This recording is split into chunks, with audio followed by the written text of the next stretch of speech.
welcome to Comic Book Club. I'm Alex. I'm Pete. And Pete, thank you so much for taking it solo last week. I really appreciate it. Yeah, I'd take it solo for the team.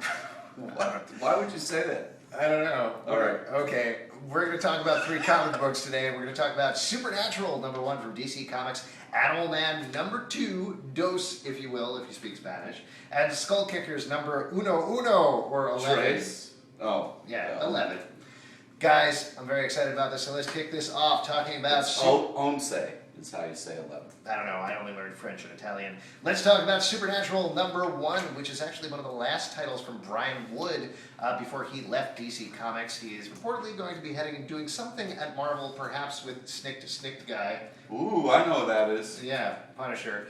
But let's talk about this one, which is based on the CW's hit TV show, Supernatural. Now, I've watched, for better or for worse, every single episode of that show. Pete, you've watched no episodes of that show, yeah. So I'm curious to hear what you thought of this comic book. Well, I can tell that this is a WB show.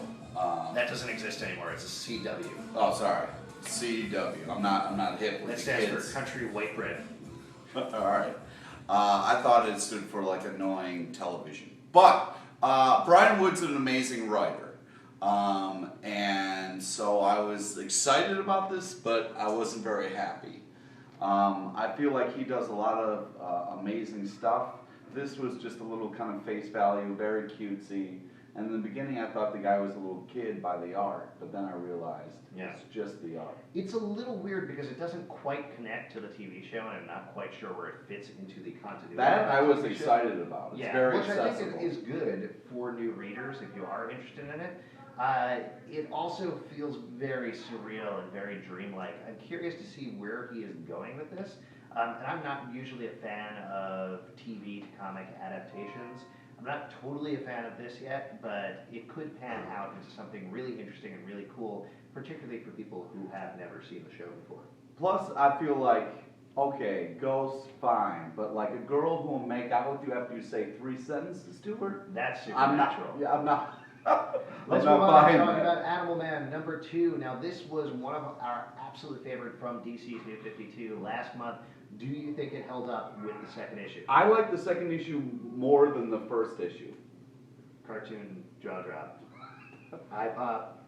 Yeah, awooga. I was like, meh, this is all right. After the first issue, now I'm like, holy crap, this is amazing. Yeah, because it was more violent. Yeah.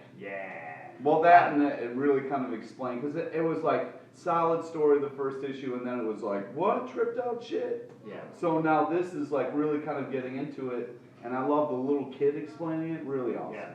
I mean, I love the first issue. It was probably my favorite. You made out with the first issue. I made out with the first issue. We got married just a little bit. Don't tell my wife. But it was my favorite issue last month. This doesn't necessarily trump it in any way, but it ratchets up the tension and definitely firmly puts it in the realm of horror.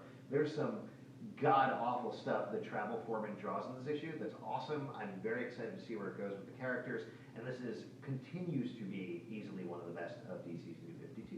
You kind of sounded like Casey Kasem, we said a little bit though. I'm Casey Kasem, and I'm dead, maybe? Oh, man. Am I? I don't know. Anybody? Yes? Thank you, James, for nodding yes. And now, don't call you out on that one? Oh. No? Okay, let's keep going. Spoonman's the cameraman, by the way. Let's talk about one of my favorite ongoing series from Image, Skull Kickers, #11. Now, Pete, I can't imagine that you don't like this because it's about a big, bald dude with giant guns and a short, angry dwarf who go around killing people accidentally. Yeah. What do you think about the series? It had me at hello. But that's the last word in this issue, so you weren't sure the entire time, huh? Yeah. Great title, just fun. I love these two. It's really easy to get behind. For me, sometimes the art throws me out a little bit. It's very anime style, their manga style, I guess. Yeah. And they certainly push that. It's getting a little romantic in here. Yeah. I don't know if you guys can hear the music in the background. There's a show going on here at the pit where we perform. But probably need to wrap this up so we can, dance.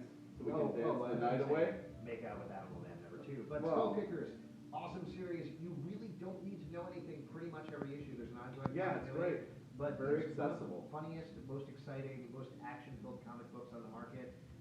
And I would go back to the beginning, pick it up, but you can pick it up with issue 11. Action, yes. I don't know how funny it is.